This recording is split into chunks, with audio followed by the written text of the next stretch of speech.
doutora, esse fato da mãe estar lá vendo, né, a própria filha diante do televisor, me lembra até aqueles vídeos, tem alguns vídeos inclusive que viralizaram, tem Instagrams aí pró-vida e tal, né, que mostram esses vídeos que são pessoas abordando outros na rua. Então chega um cara na rua e fala, pô, você é a favor do aborto? Aí a pessoa, sou, e tal.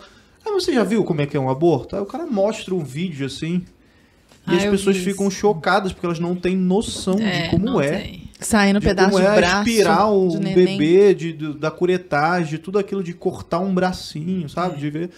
E aí ela pergunta de novo pra pessoa, e aí, você é a favor do aborto e tal? E as pessoas, muitas pessoas, né, 99% muda de ideia ali, porque antes do ultrassom, antes da gente ter a tecnologia, aquelas coisas, né, as pessoas não sabiam como era feito, né? Então acho que é um médico, até alguns médicos inclusive, né? Eu chegava e fazia simplesmente porque, beleza, o cara já acostumou a fazer, mas depois que descobre também como é feito. Sabe que... Eu queria falar uma coisa, isso daí faz a gente também pensar um pouco na história da humanidade, porque um dos argumentos que são falados sempre é assim, sempre foi feito aborto, sempre se soube, até Aristóteles, Platão aceitavam. Mas assassinatos também, estupro também sempre teve. Não, sempre teve, mas a gente tem na história, até anotei um pouco, se fosse o caso de falar, desde o tempo do Código de Hitita, 14, China, 18 a.C., já tinha uma referência ao aborto, inclusive dizendo que punição, ou que era feito, mas que devia não ser feito, político. Por que não pela verdade, né? Inclusive aí eu acho que nós temos uma coisa, coloca assim, é um tema que não tem descanso, provoca muitas emoções, provoca assim, provoca muita emoção, provoca muita embate, né? Mobiliza paixões, né? Então eu até trouxe aqui para mostrar. Esse aqui é uma evidência. Olha só. É uma evidência, tem 10 semanas, 2 meses. Nossa, podia dar para filmar bem pertinho assim. Vamos ver se o Thiago consegue dar um zoom. 10 meses. E já tem esse formatinho, então não é 10 semanas, não é um aglomerado de células. Não é aglomerado de células. Esse neném sempre se mexendo, bracinho, perninho, às vezes até a mãozinha na boca e tal. Por exemplo, nós vemos esse aqui, esse 22 semanas, 5 meses, né? Só para dizer, tem crianças que sobrevivem, que nascem assim. Em geral, com contato com a mãe e tudo, né? Então, esse contato pele a pele é maravilhoso.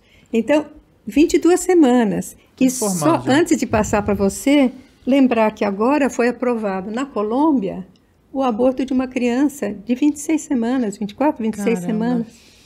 Argentina, né? Diversos. Então, e outra coisa que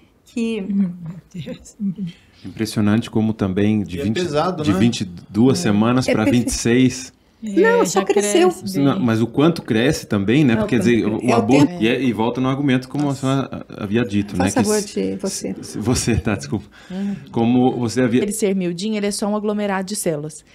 E é interessante porque eu consegui mostrar para alguns desses alunos, não por meio de argumentos assim sentimentais ou qualquer coisa, nem mesmo por meio de testemunhos, apesar de que eu acho que o testemunho é o primeiro, mas eu não tinha um testemunho ali no momento, então usei o argumento racional, que é, se este, entre aspas, aglomerado de células não é um ser humano, então por que ele vira um ser humano?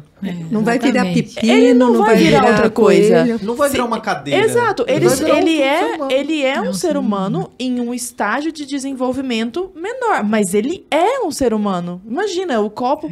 E é muito interessante porque é algo tão absolutamente óbvio, né? Se ele vai se tornar, é porque ele já está ali dentro dele, né? Como a árvore já estava ali no momento que era um brotinho. Por que se implanta um embrião de 5 dias numa mãe? Um embrião que foi fecundado lá no laboratório. Porque exatamente. E aí que vem algo importante, sem que tenha havido nenhuma intervenção. É isso que é o mais interessante.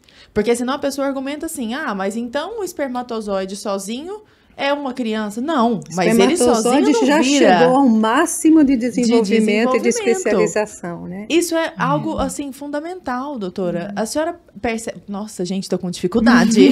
Você percebe que esse tipo de esclarecimento não chega às pessoas a respeito da humanidade? Não chega. E quando chega, às vezes, já está assim, com uma crosta tão grande de defesa que não quer enxergar. E fala assim, não, a insistência, daí quando você não tem mais argumento, chega assim, não é a independência da mulher, ela que decide, é a autonomia da mulher, o que é muito cruel, porque quem sofre a consequência de abortar é principalmente a mulher. E o homem, quando você conversa com um adolescente ou com jovens, diz assim, não, ela engravidou, não estava sendo pensado. Mas ela disse, e você? Não, eu apoio o que ela resolveu, eu apoio. Não, ele não está assumindo a responsabilidade, né? Nem de um lado, nem de outro. Isso é muito sério para a igualdade, né? É masculino e feminino. Tem um aspecto que eu só queria... Eu fui confrontado com isso também quando comecei a fazer o filme, e ali nesse momento que eu me conheci um pouco mais a encíclica Humanae Vitae. Mas que não é um argumento religioso. Mas eu queria até perguntar sua opinião, que me parece que também o aborto, e que seja cada vez mais frequente tentar legalizar o aborto e tentar o ativismo pelo aborto, é resultado também, me parece, de um descuido com a sexualidade, não é? É consequência, acho que todos tem esse tema que obviamente cada vez mais queremos passar por cima, mas obviamente uma vida sexual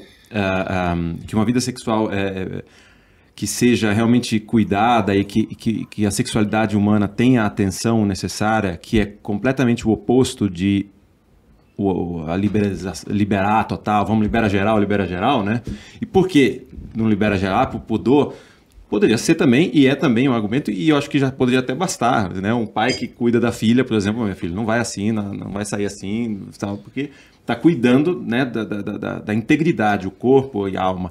Mas também é aquilo que você estava dizendo, o ato sexual tem, nem sempre, porque essa é uma coisa também, né? Hoje em dia você fala assim, vou ter filho quando eu quiser. Não vai não, meu cara.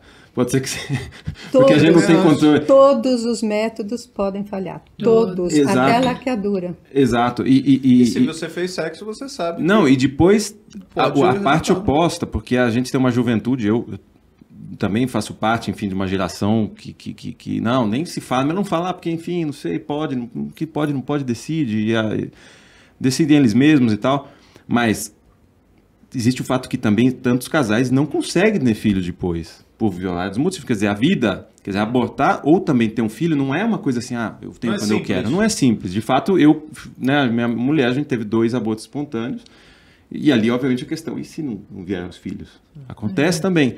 Mas voltando à questão da sexualidade saudável, vamos dizer assim, preservar o corpo, porque também é uma questão, você tem que ser responsável por esse ato que pode, de fato, gerar uma vida.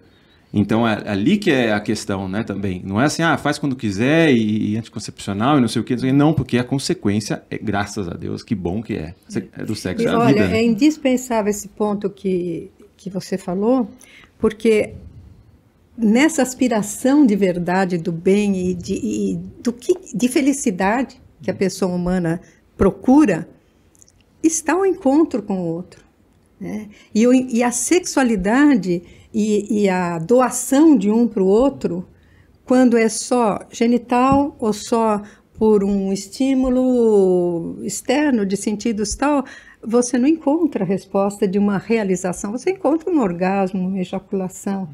E a pessoa, a nossa juventude, está perdendo muito o que significa a união sexual, a união profunda, onde um se doa ao outro totalmente, inclusive não colocando assim, olha, eu me dou totalmente, menos a minha parte de fertilidade, quando você usa um método anticoncepcional, né?